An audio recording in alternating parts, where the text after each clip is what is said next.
Um americano médio é 7 vezes mais rico do que alguém que mora do outro lado da fronteira, pertinho lá no México. E ele é 10 vezes mais rico do que um peruano médio. Ele é 20 vezes mais rico do que um africano médio. E nos Estados Unidos, um cidadão, em média, é 40 vezes mais rico do que aquelas pessoas que moram em países muito ferrados, destruídos, como, por exemplo, a Serra Leoa.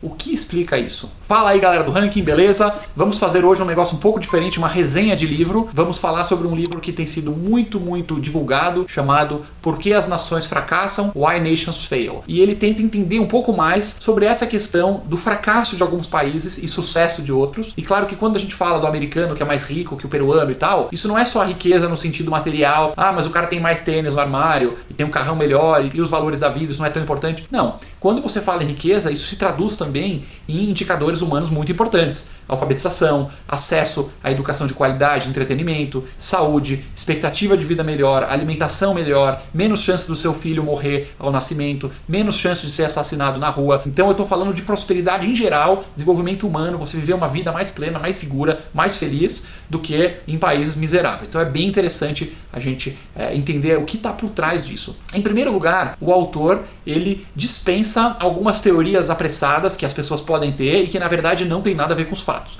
Por exemplo, falar que é a geografia, é o clima que faz o país ser rico. Isso não faz sentido nenhum, porque existem países ricos e quentes, como por exemplo Singapura, e tem países pobres e quentes, como por exemplo a Guatemala, com climas muito semelhantes, geografias muito semelhantes. E tem país frio e pobre, tipo a Ucrânia, por exemplo, e tem país frio e rico, como por exemplo a Noruega. Então o clima não é um fator. Segunda coisa que muita gente fala é a cultura. Ah não, mas esse povo tem uma cultura de trabalho, de não sei o quê, e esse povo tem uma cultura que deixa ele rico, o outro tem uma cultura ruim. Isso também não é verdade. Tem países de cultura ibérica, hispânica, por exemplo. A Espanha é muito mais rica do que a Argentina, por exemplo, que tem o mesmo tipo de cultura, idioma, etc. Um outro caso claríssimo, que esse não tem nem o que discutir, é o caso da Coreia. É um país só, é a mesma cultura, o mesmo povo, a mesma língua, a mesma comida, mesmo tudo. Em algum momento lá, depois da Segunda Guerra Mundial, os caras passaram uma régua no meio da Coreia, a Coreia do Norte virou comunista, a Coreia do Sul virou capitalista, e hoje os países parecem que são planetas diferentes. Coreia do Norte passando fome, ditadura, violência, miséria geral, galera tentando fugir desesperada do país, sendo fuzilada pela gangue que está no poder,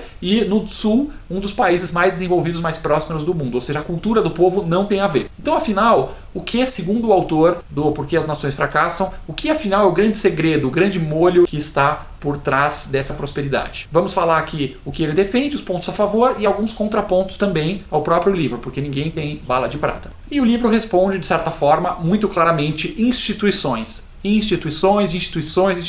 O livro traz a visão, e a gente já concordou com isso algumas vezes em vídeos do ranking dos políticos, de que, de modo geral, a sociedade original ela é uma sociedade pobre. O estado natural do homem é pobreza, é miséria, é fome, é doença, assim que foi a humanidade o tempo inteiro. E por que isso? Porque tipicamente você tem ou uma zona geral, uma anarquia, em que as pessoas se matam e roubam as coisas um do outro, ou em algum momento um estado vem com uma certa gangue, toma o poder, organiza, pacifica, bota as armas na cabeça das pessoas e fala, meu, agora para de se roubar aí, senão a gente mata. E esse estado, ele é em algum momento dominado por uma elite política. Então sempre vai ter um grupinho, uma gangue, uma elite que vai tomar conta do estado, pegar as armas do estado, os juízes, os procuradores, todo o aparato de opressão do estado para explorar todo mundo. Isso seja de direita ou de esquerda, tá? Não é um livro partidário. E aí o que o livro argumenta? O país que torna-se rico é aquele país que de alguma forma consegue construir instituições fortes que partilham o poder e não deixam essa gangue tomar o poder absoluto e explorar todo mundo. Basicamente é isso, só isso. Ou seja, você tem elite política criando um estado extrativista, que ele chama que é o que vai extrair a riqueza dos outros, criando sistemas econômicos extrativistas, e aí todo mundo acaba sendo escravinho dessa elite política. Ele dá um exemplo de instituições extrativistas, em que essa elite explora todo mundo, tem um monte de casos no livro super interessantes. Um deles é o pequeno país chamado Serra Leoa, um dos mais pobres do mundo.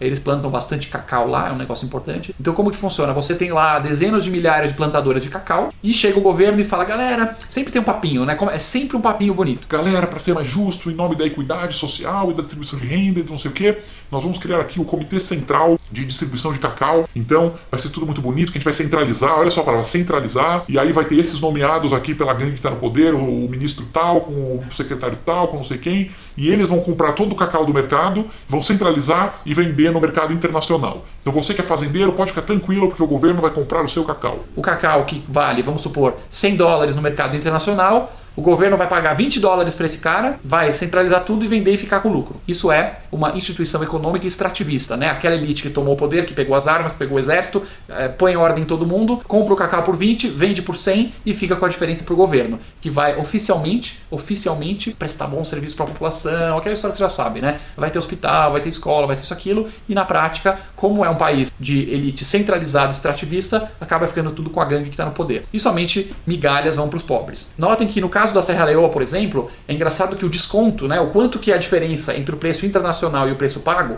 começou pequeno. Então eles falavam assim, pessoal, nós vamos comprar por 80 e vender por 100. Esse 20 é só para custear aqui e tal.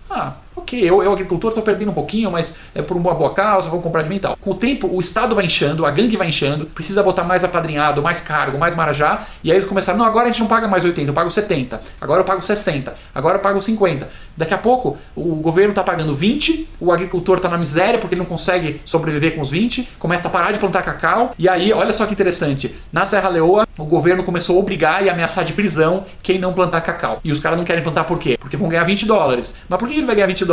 Porque o governo paga os 20 e vende por 100. Então note como a elite política que tomou posse do governo cria instituições econômicas para explorar a população e reforçar o seu próprio poder. Já viram esse filme em algum lugar? Parece familiar? E como a gente mencionou, não se trata de direita e esquerda. Ele dá N exemplos em que você tem, ele pega muito exemplo de país africano, é super interessante, em Ruanda, Zimbábue, a Serra Leoa que a gente falou, a Somália, e ele fala o seguinte, olha só, aqui tinha um ditador, por exemplo, pode ser o contrário, tá? Mas esse caso, era um ditador de direita, que era aquele cara, parecia um príncipe, carrão, um monte de roupa de luxo, papapá, aquele típico ditadorzão africano que roubava o povo, ficava rico e tinha jatinho e tal. Esse ditador, de repente, tem um movimento revolucionário de esquerda. Então o cara que é comunista, que fuma aquele charuto, que tem a metralhadora, que é companheirada. E aí os companheiros falando do líder do movimento comunista que lutou contra o ditador para derrubar aquilo.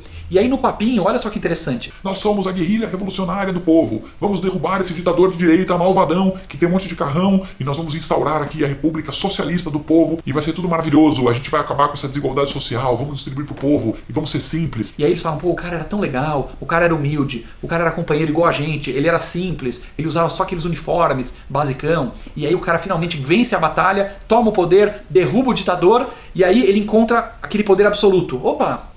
Caramba, peraí. As instituições nesse país são centralizadas. Eu tenho poder absoluto. Eu tenho o exército, eu tenho a polícia, eu controlo o judiciário, eu controlo a imprensa, eu controlo tudo. Eu tenho poder absoluto. E aí o poder absoluto corrompe de forma absoluta. São N casos daquele carinha de esquerda socialista que vai lá e você volta 5 anos depois e o que aconteceu? Ele está fazendo a mesma coisa. A mesma coisa o cara de esquerda está fazendo que o ditador de direita está fazendo. A diferença é que agora, em vez de um ditador de direita, você tem um ditador de esquerda, que também tem o carrão, também tem as joias, também está com um monte de mulher lá no harém do cara. Então, note como um país sem instituições fortes, sem controles, sem checagens, em que você tem o poder absoluto, você acaba indo para o mesmo caminho de miséria. E sem liberdade, pessoal, não tem como o país ser avançado. Porque você até pode botar uma arma na cabeça dos pobres coitados lá da Serra Leoa e mandar eles plantarem cacau. Mas a economia e a prosperidade, elas vêm da inovação. Você não consegue ter prosperidade sem inovação. E você pode forçar o cara a plantar cacau, você pode escravizar uma pessoa, mas você não pode forçar ela a ter boas ideias. Não adianta, você não pode botar a arma e falar, tenha boas ideias agora ou eu te mato. Não funciona assim. E é por isso que esses países ficam presos no atraso. Do ponto de vista do país, sai perdendo. Agora, do ponto de vista dessa pequena elite, seja ela um ditadorzinho de direita lá na América Central, seja ela a turma do Nicolás Maduro lá da Venezuela, seja ela da gangue daqui ou da gangue dali, do ponto de vista dessa pequena gangue, vale a pena. Porque eles vão ficar com a grana, ainda que o país esteja na miséria, tudo ferrado, eles vão estar bem e comparativamente eles vão estar bem. Enquanto se eles começarem a distribuir o poder, diluir a própria autoridade, eles vão beneficiar o povo, mas vão ameaçar seu próprio poder, e isso eles não fazem de jeito nenhum. Então, fica aí a grande pergunta, o que funciona? E voltando às recomendações do livro, porque as nações fracassam, certamente aquela ideia que a gente tanto traz aqui de instituições fortes, ou seja, uma democracia real com disputa de poder, eleições livres, vários partidos brigando e nenhum podendo dominar totalmente a cena política. Propriedade privada, direitos de propriedade sagrados, garantidos, em que você sabe que se você tiver uma boa ideia, se você inovar, se você construir um empreendimento, não vai vir alguém da gangue meter a mão nos seus bens. Liberdade econômica, facilidade de fazer negócios, um país aberto para o capitalismo de livre mercado, em que você pode criar uma empresa, você pode competir, não vai vir um burocrata com carimbinho pedindo para você ter permissão, para você ter certificado, para você participar do membro da comitê de não sei o que e ter aprovação de não sei mais quem. A liberdade total, educação forte, de qualidade, cortes de justiça, tribunais fortes, autônomos, independentes, que não tem medo do presidente, que não tem medo do governante, mídia, imprensa livre, independente, que pode cavocar, que pode expor os problemas que tem no governo. Ou seja, instituições de controle e vigilância, instituições para fragmentar o poder em pedaços e não deixar ninguém tomar conta do país para explorar os demais. Nesse sentido, o livro certamente mais acerta do que erra. Instituições fortes, esse pacote de liberdade contribui bastante para um país ser desenvolvido e a gente tem que entender isso se a gente quiser construir um país avançado aqui no Brasil. Claro que nem tudo é perfeito, o livro às vezes dá uma certa viajada, isso aqui é uma resenha, então a gente tem que falar um pouco os pontos bons, os pontos ruins.